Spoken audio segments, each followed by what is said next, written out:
Are you ready to level up?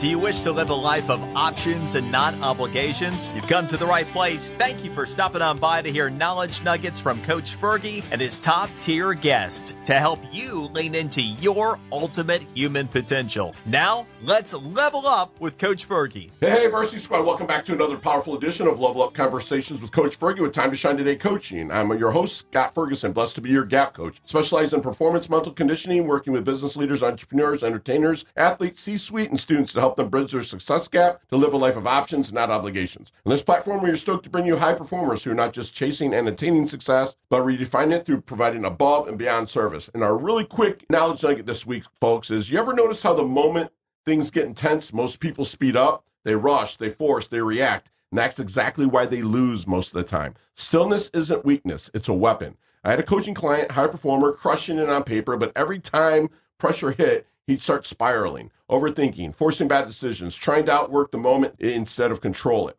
So I didn't give him more strategy, I gave him space. When I told him when it gets loud, let's get quiet.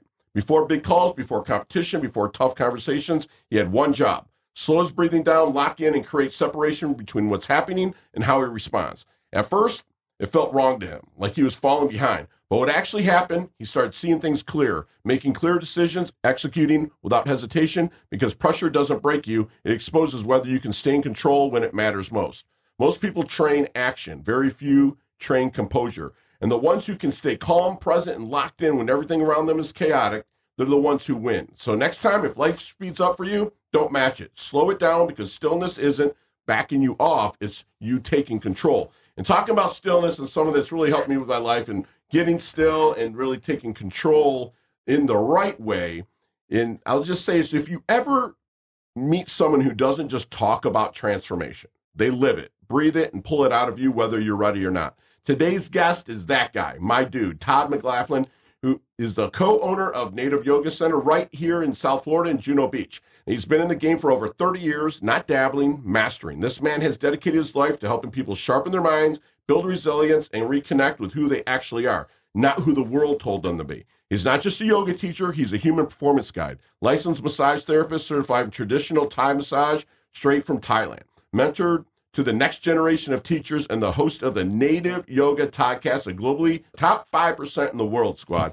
Globally ranked podcast is impacting people all over the world. But here's what makes this one different for me. Todd didn't just teach me yoga. He helped me save my life by introducing me to Ashtanga yoga. I did a whole 30-minute on what Todd's did for me on another one of my podcasts, and he just totally transformed my life with that. And I don't say this lightly. He's taken ancient wisdom, stripped out the fluff, and turned it into something real. Something you can actually use when life hits, when pressure shows up, when your mind starts trying to take you out of the game. And if you think yoga is just stretching on a mat, you're about to get a wake-up call. This conversation is about discipline, clarity, control under pressure, and finding strength where most people never even look.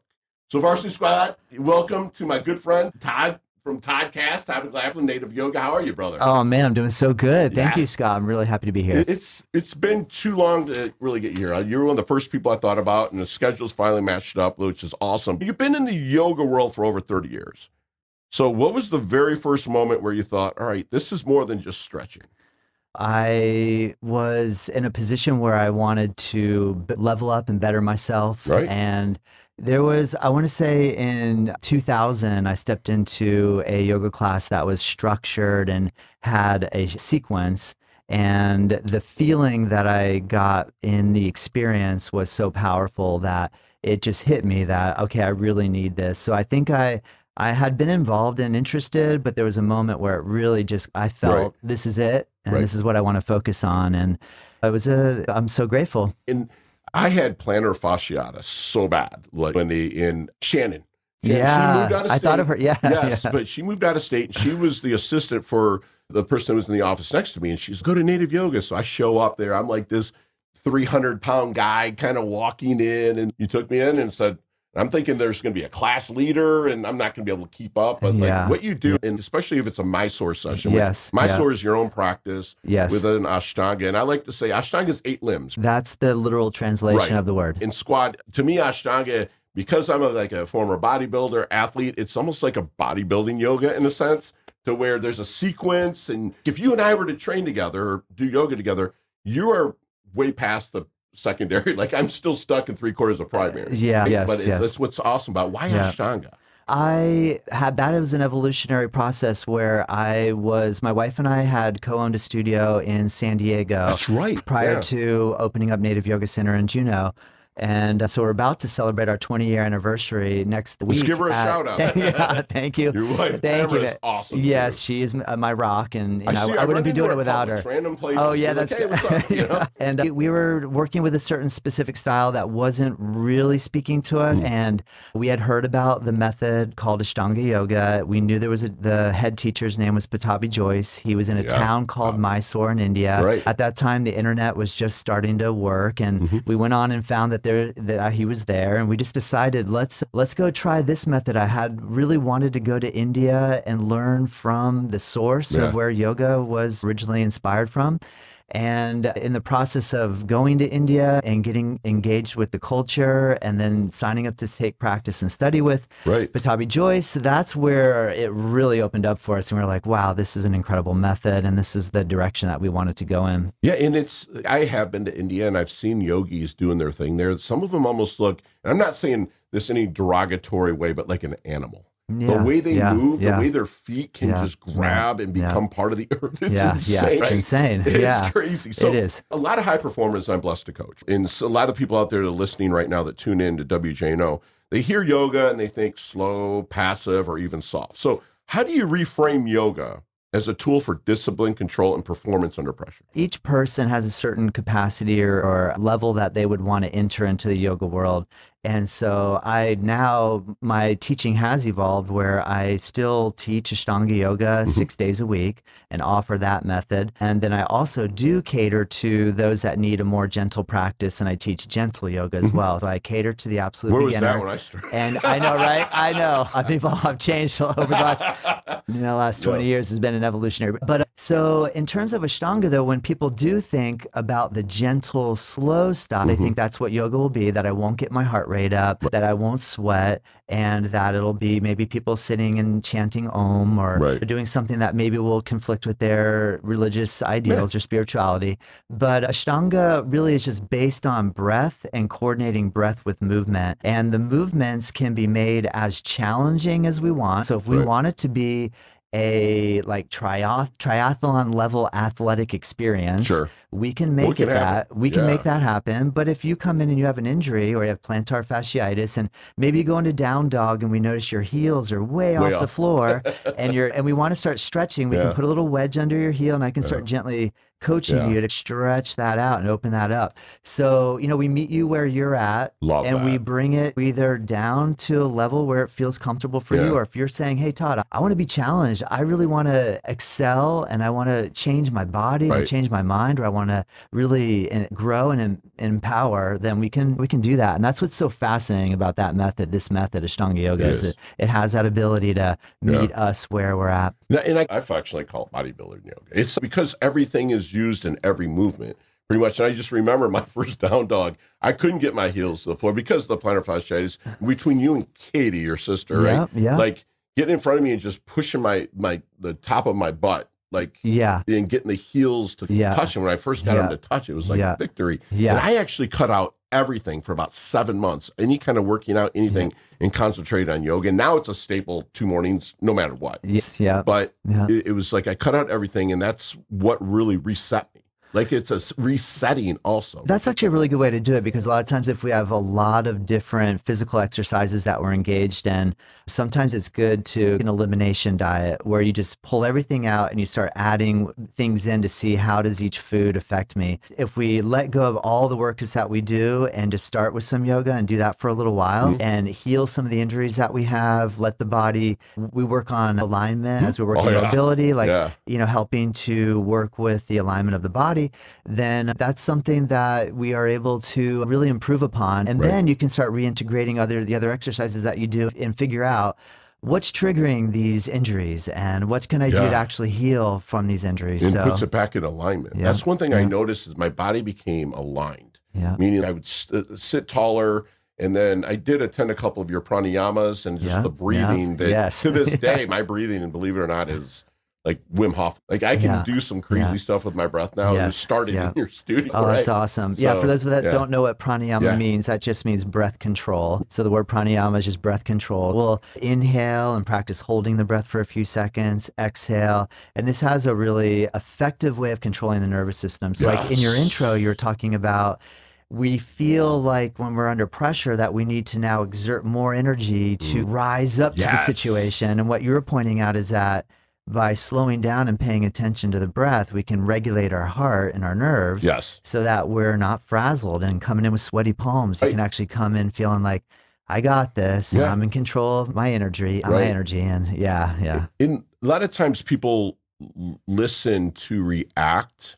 And what yoga has really taught me, Todd, is to listen, to internalize first what they're saying, and then respond. And not react. Like that's one thing that I got so much better at. Yeah, that's a good point. That's a great point. Yeah, without a doubt. And squad, we're going to throw it to our awesome sponsor, Steve Austin, and tell us a little bit about mortgage rates, the market here in South Florida. When we come back, we're going to dig into what it's like when you first walk into Native Yoga Center. Steve, take it away.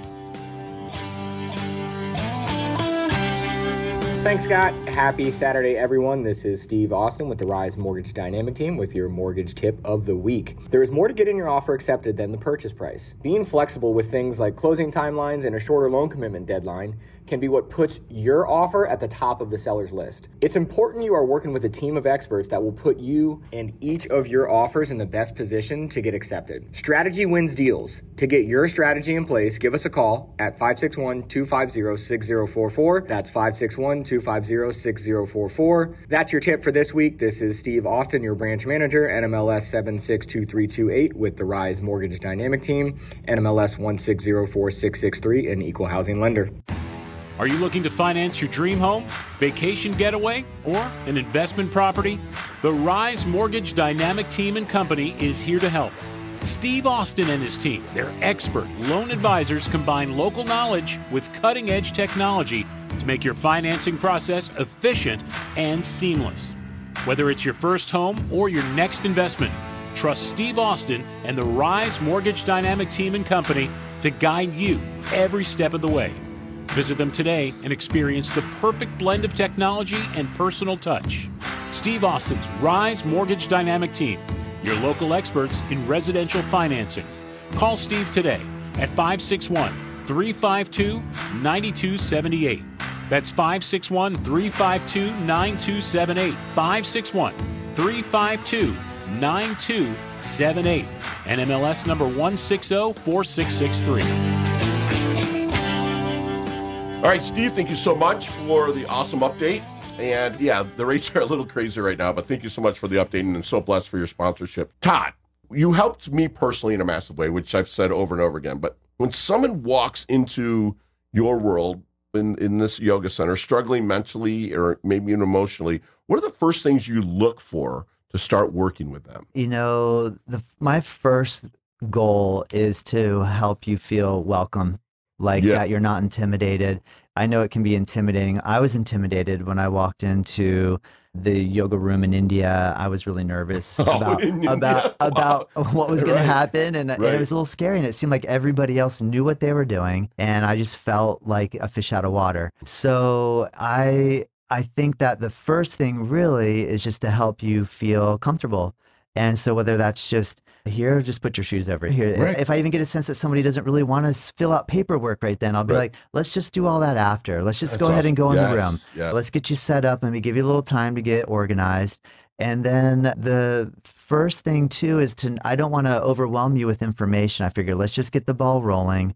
Get you breathing, get you moving. I'll just explain the three main things. Like we're going to breathe through the nose. We're going to coordinate our breath with the movement. And I'm going to show you everything that you need to know. Okay, let's come to the top of the mat. Bring your feet together and let's start. Here you go. Inhale, and I'll stand next to you and demonstrate it with you. And that way you'll be able to, you follow. So you're learning through the visual, the monkey see, monkey do aspect. I'm using words, so I'm coaching, you're picking up auditorially. Yes, sir. And then the kinesthetic component, yoga is all about kinesthetic component because you're feeling it. This is what's really important. A lot of us want to read about it. And there's this theoretical component to yoga, but practice and actual engagement with practice is where the real benefits come from, in my opinion. You did a podcast on kinesthetic, like just, I think, dedicated that, if I'm not mistaken, that like I understood it more when I listened to that podcast, but you had used that word before. Yeah. And it's amazing. And then with also you being to dumb it down, like a teacher that can make people teachers, instructors, right? Yeah. And what was awesome about your place, and is that what is awesome about your place is, with my SOAR, a lot of times you're practicing on your own. Yeah. And you have the teachers that are in there, so you feel supported. Yeah. Every time. Yeah. Like, again, the intimidation factor went out the window because I think it was Katie, Polly, a couple other people. Yeah. Polly, she was here today. She was here this morning practicing. Tell her I said hello. Yeah, I will. That's awesome that you remember her. But you'd have people going around. It was just kind of, you laughed. It was an amazing time. Yeah. Make people feel welcome. I appreciate you mentioning that. I think that what's one of the big benefits of yoga practice and just any physical practice where we're taking care of ourselves and we're stepping into a room with other people is that you enter a community. Yes. And there's a lot of support in community. And I think that's hugely important right now to get around people and get feedback and have to interact. I think that's probably one of the greatest parts about being involved in a community experience like the yoga studio is just having the camaraderie. And when I feel down or don't have a lot of energy, the moment I walk into the room and I feel another person putting some effort into it, you pick it up and you just want to go for it. So I think that's really important too. I love doing online. I have a YouTube channel, Native Yoga Center, Native Yoga, and I make I make videos every week, and I'm constantly doing instructional stuff. But as you probably notice, when you practice at home and you practice with the computer, it's totally different. When you walk into a room with other people where you're held, heated up. It's heated. There's a little bit of warmth. We're in Florida. We have a little bit of humidity here, and you'll sweat. That's part of the idea. Is sweating helps you to feel good, and we lose a little weight, and it gets you feeling a little more flexible and all that stuff. But I think the aspect of the community component is huge. Absolutely. And talking about community, you didn't leave them hanging during COVID. Okay, so like when it hit, we did not. A lot of people were bummed that you couldn't go anywhere. Yeah. And all I know is that when I went to LinkedIn, I went to different places, there's Todd having yoga class online. I feel really blessed to have been living in a place where we were only forced to shut down for 9 weeks. But during that 9-week period, we got in front of a camera. We made our Zoom videos available, so we were able to keep our community together through that. And then the moment they said we could open our doors, I was in there and just I'm here, you guys. If you want to come in, I'm here. And I hear that a lot from folks actually that they'll say you actually stayed here the whole time through. And I feel like those sort of things are what really keep a community together. I was born and raised here, so I've been here 52 years. Yeah. And I really value my community 100%. And I love this area so much. So it feels good to be able to just hold a place real steady for people to come through. And I have people who come in who've been with us for 20 years and they won't come for 15 and they'll come back in. And that feels really good to see people return after that amount of time. Absolutely. Especially when my roots are there. Yeah. And like Squad, you notice what he said about, I coach a lot on winners make adjustments. Mediocre people, or if you want to be mean about it, losers make excuses. You made adjustments. Yes. And that was amazing. Thank you for doing that for your community, keeping the community together. So you trained in Thailand and studied traditional Thai massage, which I've been blessed to get one. It's amazing. Yes. What did that experience teach you about the body that most people in the U.S. miss? Thai massage, traditional Thai massage is, how to explain it? So it is a combination. It's unique. One way that we'll say it's either called lazy man or lazy woman's yoga. Right. The idea is that there's a mat, a comfortable Thai style mat on the floor. Right. People come wearing comfortable style clothing, shorts, pants, shirt, t-shirt, whatever. Right.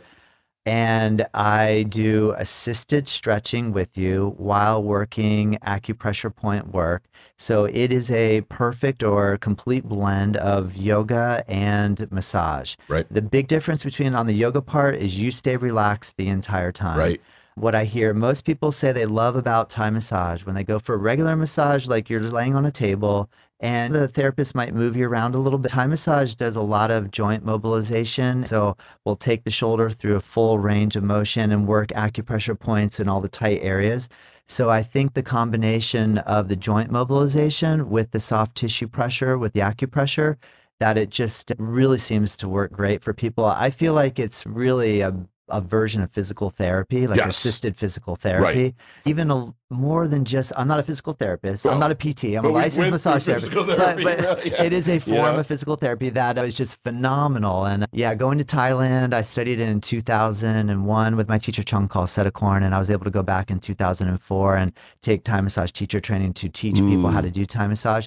So once I posted up here in 2000, after I've been doing that since 2001, so for the last 25 years, I have a full-time job business. I labeled that business Palm Beach Thai Massage. It exists within our Native Yoga Center, but I created a little separate entity there. But Thai massage is absolutely amazing, and I feel blessed to have had the opportunity to study with one of the greatest teachers in the world. It almost feels like you're part of it while you're getting it. You know what I'm saying? That's what I love about it. And talk about being part of it. Like, you mentor a lot of aspiring teachers, and what separates someone who just kind of learns yoga from someone who can actually lead and impact others? Because sometimes I see people like, I'm going to lead a yoga class, and I'm like, good for you. I think lived experience translates into really sound instructional ability. So I say that meaning I have lived experience.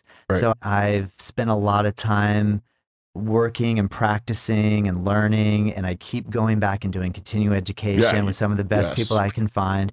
So I think I've experienced a lot of challenges in my own life, and because I've noticed how receiving and practicing yoga and Thai massage, that it has helped me so much. So as I've witnessed and felt that in my own body and my own experience, now when I work with others, I feel like I can relate on an experiential level versus just an intellectual level. If we come out of a training, we just graduate from school and we're entering into the field, we're coming in with intellectual understanding. And then to actually apply that to the real world situation, that takes a good 5, 10, 15 years to really get a grasp of all that. So I think that is what separates the teacher or instructor that really knows what they're doing from the one that's just getting started. But I encourage everybody who's getting started, you just got to get started. And don't let that hold you back. Sometimes you'll hear this kind of information and think, oh, how will I ever get there? You just start. You're not perfect. And just start where you start. I think you had me in sun salutations for my first 4 weeks. I don't think you took me past that. I think you're right. You know, I remember it was like the best thing ever happened, because just everything compressed or decompressed. It was amazing. So if someone's listening right now that is stuck physically, mentally, or maybe even emotionally, and they've never tried yoga, and maybe they're curious, a lot of them are curious out there, what would you tell them, like maybe to have them take the first step? I know you said just try it, but what might you tell them? A couple of really great ways to go are, whether you live locally or far, find somewhere, step in, do a little homework, do a couple of little search, and just show up. If you don't gravitate or feel supported in that particular situation, don't give up. Try another place. Another thing I recommend, if you are local, what I recommend is to my students, because I live stream all of our classes, anywhere in the world can practice with us.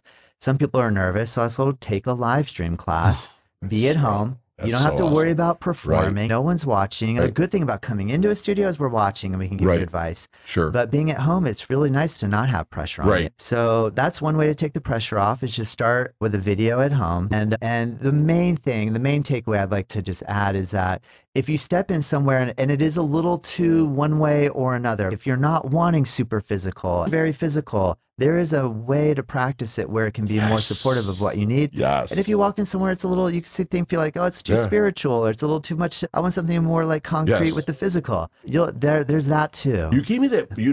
You gave me the book, David. David Swenson. Swenson's like yoga. Like he has every single asana for the pose squad.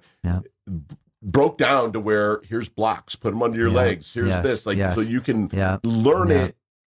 Like my whole coaching philosophy, inch by inch, it's a cinch, right? By the yard, it's hard. It's like that was like the best gift I think I've gotten ever. So we kind of wind things down, and that's my kind of canned question, but how does Todd want his dash remembered? That little line between your incarnation date and your expiration date. I might have asked this to you on my podcast before, but how do you want to be remembered out there? I just want to be remembered as being a solid individual in the community that just was a hard worker and was willing to show up no matter how challenging it You gets. care, man. And that's the bottom line. Is like I went in there and I felt like you've known me forever. Like I was just like, okay, very Thank cool. you, Scott. Because Thank you I don't so know if much. you remember, there was a miscommunication when Shannon's go to your place, and I showed up. They're like, I don't think it's right for you, and it wasn't anyone that worked for you. I remember you telling me that. Yeah, it was another person that was there. I'm like, geez, and then you called me right away. Yeah. And you're like, oh, just come in. And you got the wrong information. Yes, just come 100%, in. Yes. Yeah. So, how can we find you?